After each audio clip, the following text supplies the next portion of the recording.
I have moved from tithing. I have moved to the era of consecration. Because men that fear God, men that hate sin, men that will preach, pray, and prophesy until revival comes. Abraham operated the grace dimension even before the law was established. It was in that dimension of grace that he met a personality called Melchizedek. So Melchizedek is in the grace dimension. Abraham met the personality of that dimension. And Abraham gave tithes to Melchizedek as one of the obligations that is needed to satisfy the demands of Melchizedek priesthood. Who told you that tithe is Old Testament? I just want you to think.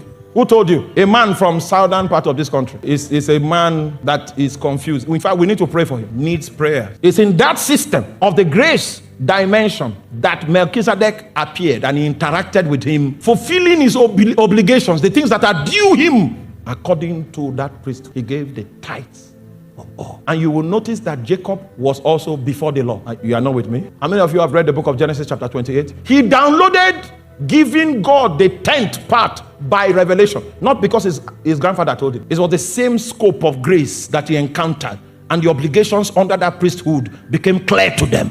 So I'll give you a 10th before the law even came, because you will not find Melchizedek in the dispensation of the law, because the priesthood is Levitical. And then when you come into the era of grace and all the curtains are opened in the book of Hebrews, you begin to understand our own priesthood.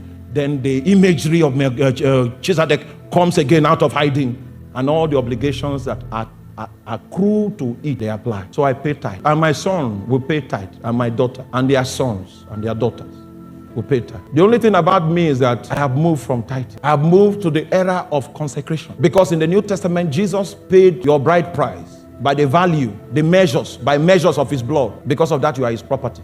So the demand in the New Testament is superior to tithing, 10%. It is consecration. That means God owns all and God must have all.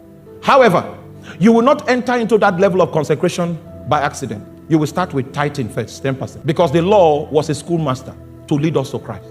You will never fulfill the demands of consecration until you begin with 10%. 10% is elementary school. Meanwhile, that was a hallmark of spirituality in the Old Testament. What is elementary for us? You can't take it away.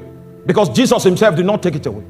In the book of Matthew chapter 23 verse 23, Jesus said, you pay the tithe of cumin and anise, and you have forgotten the weightier matters of the law. Woe unto you, scribes and Pharisees, hypocrites, for ye pay the tithe of mint, of anise and cumin, and have omitted the weightier matters of the law, judgment, mercy, and faith. These ought ye to have done, and not to leave the order. No, that means pay your tithe. Don't go to an extreme and say, okay, we are no longer paying tithe. No, it's the great master. Except your authority is superior to that of Jesus. That's when you can nullify this.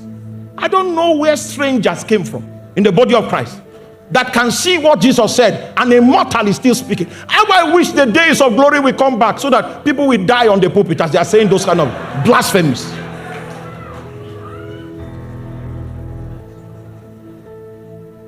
It's blasphemy.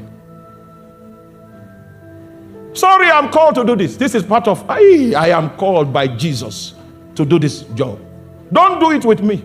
You will not survive. You will be arrested. But I cannot be arrested because Jesus sent me. The man that will attempt to arrest me, he will not see breath in the morning. I promise you. I promise you. He will not see breath in the morning.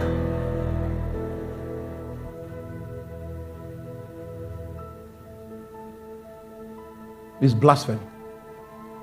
When you hear Jesus speak and you think with this breath that is alone, you think you can still speak contrary. It's blasphemy.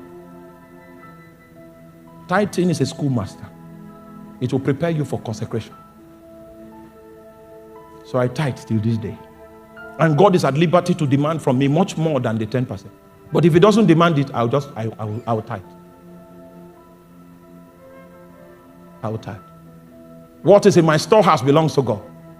Even as much as early this morning, he said, release this.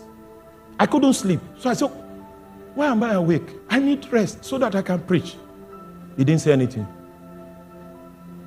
4:45 a.m. He said, release this amount here. Release that amount here. That was when sleep came. I said, you would have told me by 12 midnight. That one is not title. That one is because he owns all. And then when a man that has laid himself and prostrate before the altar comes and people point at him, it will never go unaddressed. It will never go unaddressed. I know this well.